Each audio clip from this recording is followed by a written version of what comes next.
Hello, my name is Justin Bright, and welcome to Kerbal Space Program version 1.7.3.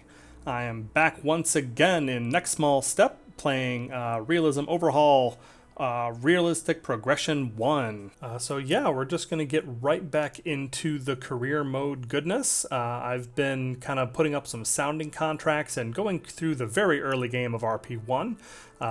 And I just wanted to say, if you have any questions or comments, please leave me a comment below and I will try to get back to you. I love that engagement with everybody and finding out what you guys are all into, so please drop me a line. So, I am not going to show the construction of this because I am not going to pretend that I created it myself. One of the things that you can do in the early game to accelerate your science gathering is build yourself a little plane. And I can't build planes because I am just atrocious at it, but the Discord community for Realism Overhaul and RP-1 provides. So this is a modified version of the Cessna 152 atmospheric Psi-plane by Neff, and it is pretty darn good. I just made some modifications. I added on the film canister on the back here. It already had a thermometer and a barometer on the back, so we can use this big 1.25 meter film experiment to get some science from around the Kennedy Space Center. The other change that I made was I swapped out the dinky little piston engine for this monster Rolls-Royce Merlin 66, which is dramatically overkill for what this thing needs, but you know, I want to go faster, get my science faster, and I think that's totally reasonable. So yeah, so that's something that we are going to be working on. That way we can have the idea of just having atmospheric science happening with astronauts in parallel with our rocketry program. So we're just going to throw this on the list. Okay, so for the next contract, we have this, the WAC Corporal, which is going to be what we use to get past the Kármán line, which is 100 kilometers. And if you did not know, that is the edge of space, and we'll talk about that a little more when we get there. But what this can do is basically just that. It can just barely get to that, and that's 2,303 meters per second. And so this is a very realistic sort of thing. This is very much based on reality. What we're going to do next is not that. So we are going to literally just duplicate this rocket and put this on here like that. So that we have Tim, WAC Corporal, or I think this whole thing is called a WAC Corporal, so I don't know. Anyways, Tim, WAC. So that's basically what we're going to do. And I think that if we adjust our staging and kind of take a look at how this works, there we go. That gets us to just about 3,123 meters per second, which should be enough to get past the 140 kilometer mark, which is in space, which actually gets us space science and is also required to make a trip count as suborbital. And what we would like to do then is we also want to bring this thing home, or at least the top part home. So we're going to slap a biological sample capsule, and we are going to slap on this Aerobee inline parachute. And one thing that you'll notice is that this no longer really fits. So that's not great. It would be nice if we could keep this small, and I'm not 100% sure if that's actually in the cards. So we may want to move up preemptively up to the next size, which is going to be the size of these, 380 millimeters. So let's just do that real quick. With the Aerobee CU-47WS telemetry unit.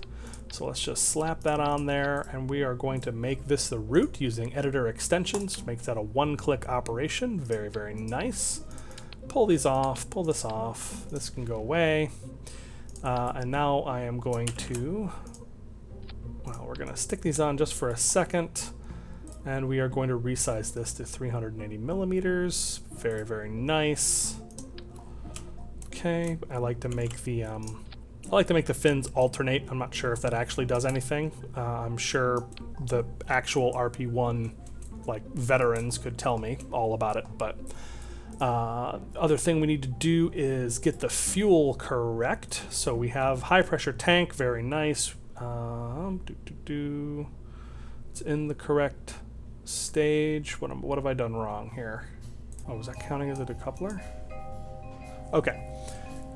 So looking at that, now we need to adjust our fuel amount so that we don't overburn too much. We want to overburn a little bit, but just not that as much as we were going to. So we want to bring this down to 47 seconds of burn time. Was I way over it before? I'm not even sure what happened here. That is so strange. I'm not sure what I did. I think my original whack corporal might be wrong. Okay, I don't know what I was seeing before, but anyways, it looks like it's correct now. So 50 seconds. Let's actually bring this down a little bit to 47, or no, let's see what happens at 50 seconds. Maybe it won't explode.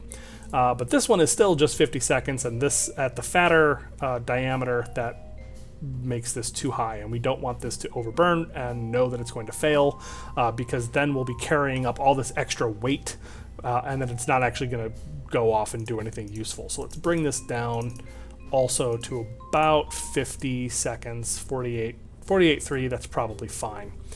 So this is not a particularly optimal flight path, but I think, oops, I lost the nose cone. That's fine, we'll throw on a new one. But anyways, this should, in theory, get us up to suborbital.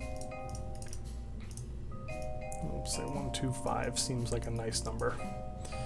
And diameter is going to be 3.8. There we go. So there we go. That's kind of what we're looking at for our third launch, and this is going to, in theory, get us suborbital, and if not, then we'll iterate. That's kind of the joy of this series. So let's go ahead and save that. We're going to do some tooling, because once again, we are still going to be trying very hard to keep our costs down, and the actual cost is what the rush percentage is based on, as far as I understand it. So that costs us 1,500. Very nice, that's fine. That brings the cost down quite a bit. And if we have to run this a bunch of times in a row, then that is also fine. I'm not doing any, you'll see I've flashed up the crash simulation mod. I'm not using this yet, but it is something that I definitely will be using, and we'll talk about that when we get to it. But I've tested these designs quite thoroughly in just recently, so this should work, and if not, then we'll just deal with it and move on from there. So let's see, we've got a whack corporal, and now we have Tim Whack Whack on here for the next launch. All right, so we have 80 days until our Cyplane is complete, and we also have our 2 rockets under construction. But one thing you have to worry about is you have to manage your astronauts in RP-1 a lot more than you do in the regular Kerbal Space Program. So there's actually a lot of work to be done on making sure they're ready for any missions. And I'm not sure that these simple missions with the Bonanza cabin is necessary as far as getting their proficiency up, but I don't see any reason why not to get that going. So that's the SXT Buzzard. I think it's the Bonnie is in Bonanza, right? That makes sense to me.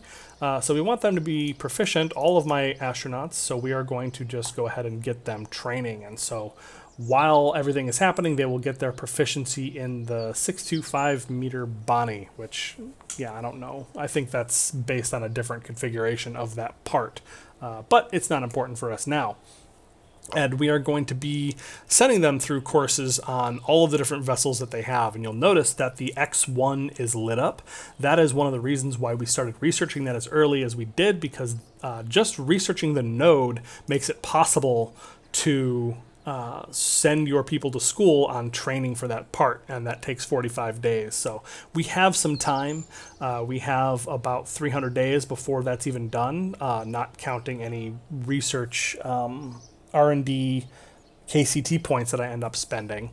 But yeah, so we will have a head start on starting that training, and that's something that you can do, but it's not something we need to do at this point. So we are just going to move on ahead while all this stuff is building, so that we can launch our next rocket, the Whack Corporal. All right, so here we have our Whack Corporal on the pad, basically as built and as launched. This was a Navy research sounding rocket. And the cool thing is this very short stage, this short burning SRB, was used to fire it up along a 30-something meter rail, basically. They had a launch tower that this thing slid along to guide it before the wind could really catch its fins. Thankfully, in KSP, we don't really have to worry about that. This will fly straight enough without us stressing about that, so we're going to do that. Ullage is the other thing we need to deal with. So when you're launching this, you're going to notice that right now the propellant is very stable. So we're watching this, and as this starts moving, any air bubbles that move down to the bottom of the tank by weightlessness, for example, will make it so the engine will not fire. And so ullage is something that you need to worry about, like actually using thrust to force the fuel down to the bottom of any given tank. That is a huge part of gameplay in RP-1, especially early on when you don't have many tools to deal with it. So the way that we deal with it, that I deal with it with this particular rocket, is I just fire the Aerobee engine as fast as possible as soon as this is done. So kind of jamming down on the keys, and that has worked for me. There's other strategies that we'll be employing later on, but for now, that is what we'll be doing. I'll tell you that because that's all going to happen within the first second of this launch, which is in 3, 2, 1. Launch and stage. And the engine has lit and it has not failed, so we are doing really well so far. We grabbed some of the initial science when I launched this the first time, and so now we just get to watch this fly up and hopefully not fail early, not have anything weird happen, and get us up to the Kármán line is the idea. And don't mind the slight cut there, I actually forgot to grab the contract like a doofus, so I just had to revert to the launch and go ahead and grab that again. So while we're flying up, and I've got you for 30 more seconds, I'm going to just say that I'm going to try not to do much reverting from to launch or to vehicle assembly building, just trying to get around bugs and that sort of thing, and things that I've obviously forgotten like that.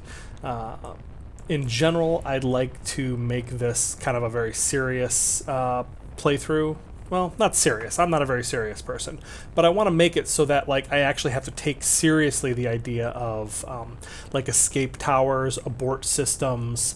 If something fails, I need to be able to deal with that fact. I need to you know, have money set aside and play conservatively enough that I can deal with setbacks like we really would. But I'm not going to go so crazy as to only have the one save. That's, you know, that's a little too much for me. So there we go. It looks like we are going to make it with plenty of margin to spare. This is a nice handy little rocket, and we have now entered into not space high, into the upper atmosphere of Earth. Fantastic. So we can start transmitting that science back home. And there we go. Yeah, we can just kind of get a beautiful look of Florida from far, far up above as we rise up to our 123 kilometer apoapsis. Yeah, so like I said, this is the capability of one of the earliest sounding rockets that you can get, and we are going to be following a guide that was put together that you can find off of the KSP RO RP-1 wiki, which you should absolutely be following if you are interested in playing this yourself. But that guide is one that kind of talks about how to minimize the amount of time you spend in the sounding rocket phase, which I find to be incredibly boring. It's not my favorite thing. I know some people find it more interesting, but I do not. So we are going to try to get around that as much as we possibly can. All right, looks like we've actually entered high over the Earth's forest, so let's go ahead and get some more science. Yeah, as much as we can. We really want to get those labs moving. I think the barometer is not Well, I should be able to actually test this. I don't think the barometer is biome sensitive. Not in the upper atmosphere, that's for sure. So not actually a super useful thing to take up into space, except for the first time that you do it. All right, so the rocket's coming down now, and I don't think there's any more science for us to get, so we can just watch this kind of plummet for a moment. I don't see any reason not to let this thing smash directly into the ground, which is always a lot of fun, especially when we get the chance for more science. Look at that, flying over the forest. Let's just send what we can as we are falling down to the ground, and we can just kind of time warp and watch this kind of come down to hit. Oop, I ripped off the wings. That's an interesting thing, actually. I don't think we have time before this thing crashes, but those are early B9 procedural wings, which are not capable of dealing with that kind of heat. Kaboom! And there we go. That's our first sounding rocket, well, our second sounding rocket launch. All right, so let's look at what we managed to accomplish with all that. So we are starting to see all of these milestones, these free contract type things that automatically pop up. So we've got 10 kilometer altitude, 20, 600 meters per second uncrewed speed record, 30 kilometer altitude, 900 meters per second, 40 kilometers, 50 kilometers, 60, 80, 100. And 20, which is about as high as we got. And also we had our maximum speed of 1200 meters per second. And finally,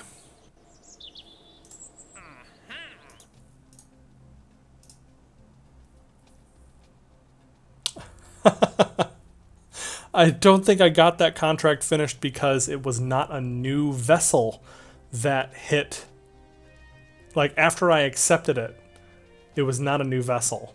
Oh my gosh, that's incredibly silly. Yeah,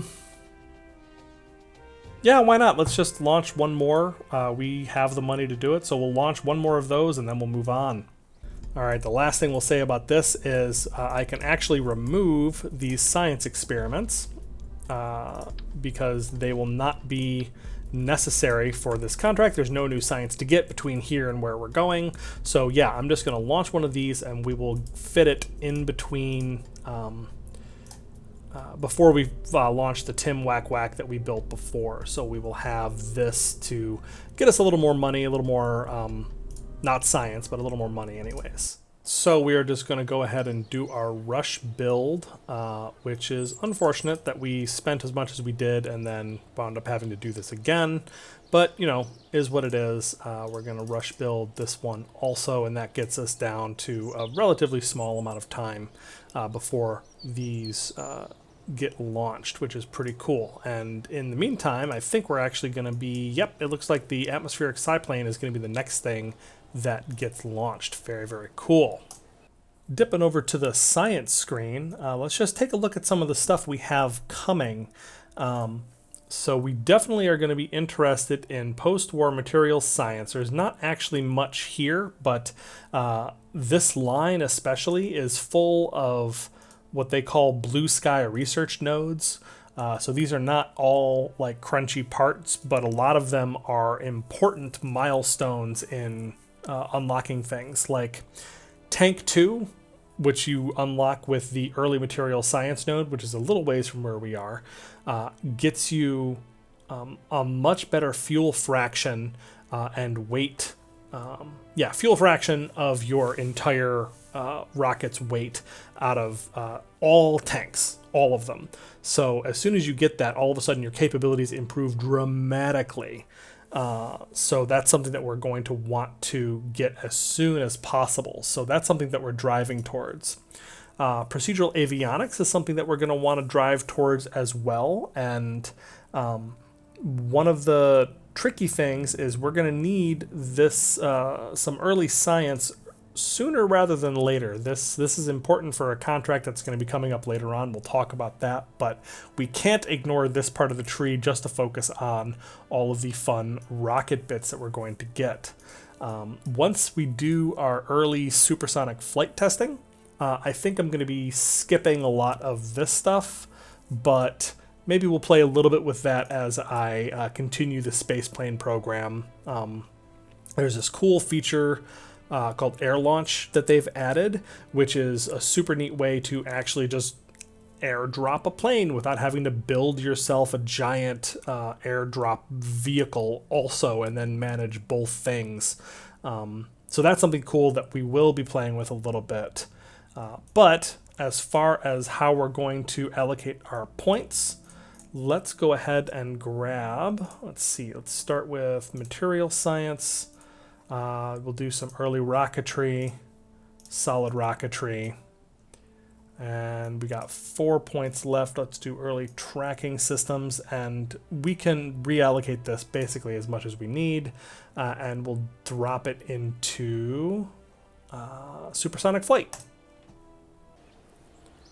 All right, so taking a look at the RP-1 management window, you'll see the courses here, and our astronauts have now finished their training. Clicking into each one shows the things that they have proficiency with, and they have to be trained in every single module that they need to learn to fly, which, you know, makes perfect sense to me. But they also need to have mission training done, and mission training only lasts for, I'm not 100% sure how long it takes, but it is an important part of getting them able to do the mission, and then it expires immediately after. It's basically the abstraction for the training, not just on how to fly the particular vehicle, but how to run that particular mission that you're sending them on. So it's kind of a short-term thing, and you can usually do it pretty close ahead of when it's ready. So we've still got a month, so I'm gonna just warp a little bit ahead.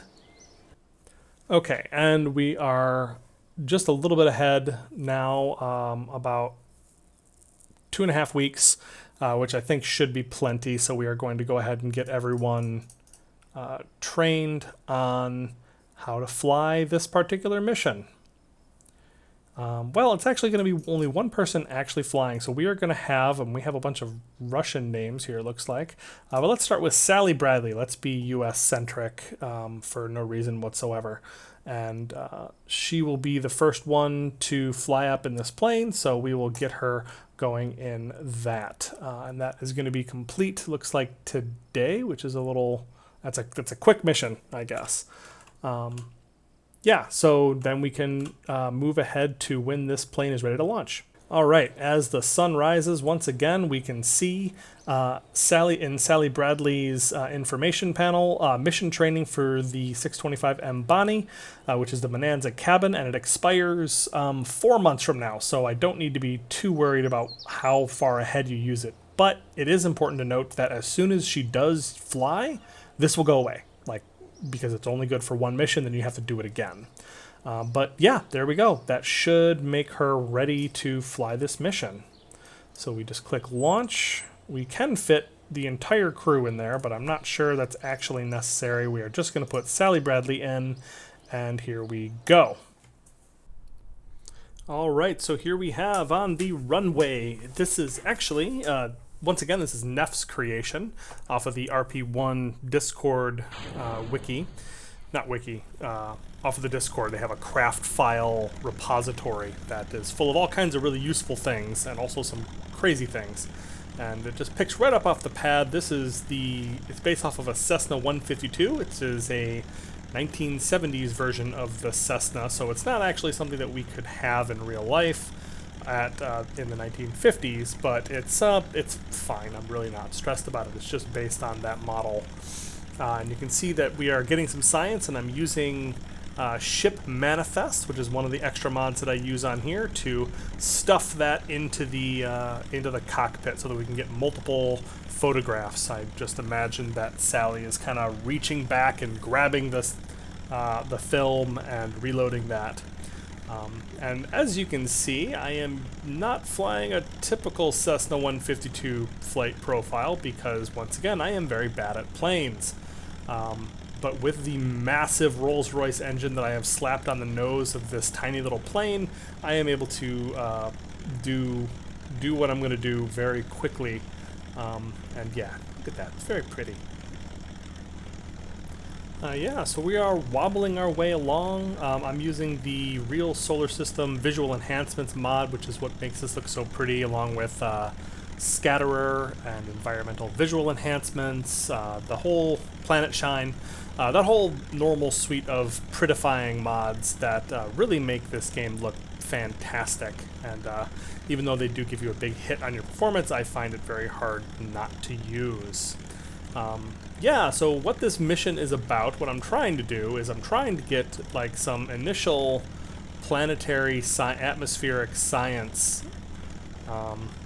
Don't mind my flipping around. I'm trying to get some initial planetary science, and I'm looking for the water biome at the moment. So that's kind of what I'm trying to do, because I got the shores biome science, which is very nice, but I'm also looking for what do you call it? I'm looking for that water biome. So I'm trying to point myself out at sea. I'm not exactly sure where it starts, how high up I should be. Maybe I should be higher, maybe I shouldn't be, but I'm trying to get into level flight and just kind of find that. And while future me is kind of making fun of past me, let's also make fun of past me playing around with MechJeb's autopilot, aircraft autopilot. This is the first time I've ever used that, so I'm just kind of futzing around with things. Thankfully, he's made it very intuitive, and I was able to just use the heading hold and vertical speed hold to kind of lock myself on, you know, those exact parameters. Like, you just set your heading, like I'm heading on 90 degrees, so that keeps me pointed horizontally on the exact right orientation. And then the vertical speed hold, if you keep yourself to 0 meters per second going up and also 0 meters per second going down, then that means you're flying in perfectly level flight. But you don't have the stipulation of like pointing in any particular direction. You're just pointing in whatever way you need to maintain that level flight, so that you're not going up or going down. You're just staying right in that little pocket and moving on forward. And so we are just going to keep doing that until I figure out that I've finally hit the water biome. And there it is. Finally got it. And I am a worrying distance away. And you remember how I was so bold about switching out to the big, more powerful engine because I want to go fast? Yeah, so I'm going real fast, but I am also very far out. And my run speed, my delta V? Is it still delta V if it's on an airplane? I mean, I guess it must be, right?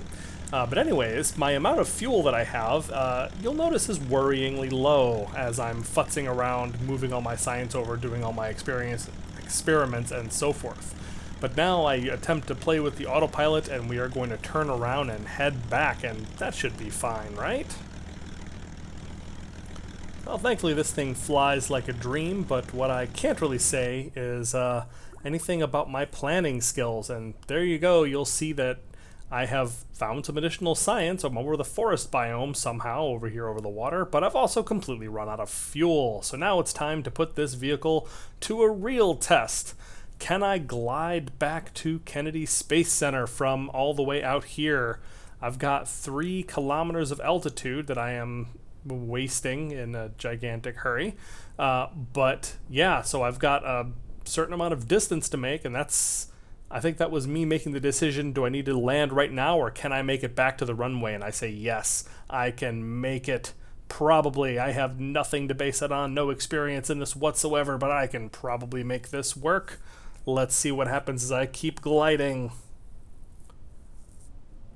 Oh man, and we're coming in, we're going faster. I'm shutting off the engine because I was hoping that it would make the propeller stop spinning, but no such luck. I guess the wind speed would make it kind of keep rotating, right? But yeah, it looks like we've actually got plenty of airspeed, and this thing picked itself up off of the runway at like 40 meters per second, so it's got a nice low stall speed. So yeah, huge props to Neff for making something that even I can't ruin, except for with my own planning on fuel. And yeah, so I am kind of coming in a little lopsided, and if you are an experienced RP-1 plane flyer, please look away now, because this is just probably very embarrassing. But we're wiggling our way in, coming in over the runway. I'm feeling very proud that I've managed to line it up even as much as I have. Oh, how fast do I need to go? How slow? I've got the brakes on. We're ready to touch down. I don't want to touch down too hard and blow this thing up. I do want to use this again. Oh, and a skip. Skip right off the ground, and there we go. We're coming to the end of the runway, and tap again. Tap again. We are braking. And not broken. Braking, braking. Oh. Aw, right off of the end of the runway, but that's okay. We have landed safely, huzzah! So that's fantastic. I can't believe I actually managed to do that. So yeah, we are in, and now we can use the Recover to Spaceplane hanger. And what that feature does is it lets you actually recover the entire spacecraft or aircraft so that you can use it again. Alright, so now we're just checking on the training. I want to see if I was right about the mission training. Looks like she is inactive now because everybody needs a break. And, oh, yep, nope, she keeps her mission training, so fantastic. But yeah, so the Recover to Spaceplane hanger and also the Recover to VAB allows you to reuse your craft after using them before, and it just has like a refurbishment time. Yeah, you can see here SPH storage recovering to the atmospheric seaplane. It'll take 20 hours for that to get done, which is very cool. Lets us reuse that a couple times because we've got a couple more biomes to hit with, more gas. But I think that is going to do it for this episode. Thank you so much for watching. Please let me know what you think in the comments below. Like and subscribe and all those things, and I will see you next time.